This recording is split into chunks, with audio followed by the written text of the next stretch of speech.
அனைவருக்கும் வணக்கம். இது குறள் அமுதம். வள்ளுவர் பல இடங்கள்ல திருக்குறள்ல ஆன்றோர், சான்றோர், பெரியார் இப்படிலாம் சொல்றாங்க. அப்போ நல்ல குணம், நல்ல அறிவு, நல்ல தன்மைகள் ஒருத்தவங்களுக்கு ஒரு நாட்டை, ஒரு ஊரை வழிகாட்டுறதுக்கு, ஒரு குழுவை, ஒரு இனத்தை வழிகாட்டுறதுக்கு உண்டான தன்மைகள் இருக்கிறவங்கள பெரியார் அப்படின்னு சொல்றாங்க. இப்போ பெரியாரை துணைக்கோடல் அப்படிங்கிறது ஒரு அதிகாரம். பெரியாரை துணைக்கோடல்னா ஆலோசனைகள் சொல்வதற்காக, ஆலோசனைகள் கேட்டுக்கொள்வதற்காக பெரியவங்களை நாம பக்கத்துல வச்சுக்கணும்.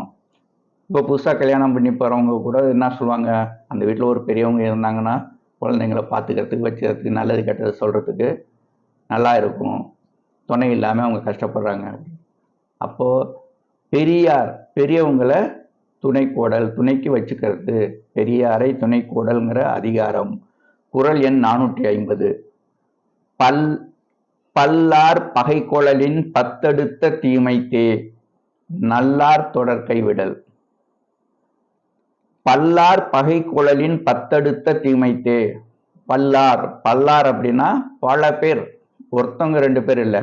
பல்லார் அப்படின்னா பல பேர். பகைக்கோளலின் பத்தடுத்த தீமைத்தே, பல பேரோட பகைமையை நாம சம்பாதிச்சுக்கிறத விட 10 மடங்கு தீமையானது எது?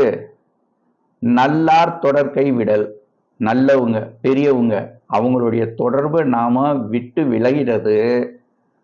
பல்லார் பகைக்கோளலின் பத்தடுத்த தீமைத்தே, பல பேருடைய பகையிலே சம்பாதிச்சுக்கிறத விட 10 மடங்கு தீமையானது நல்லார் தொடர்கை விடல், நல்லவங்களுடைய தொடர்பை விட்டு வெளிவருவது.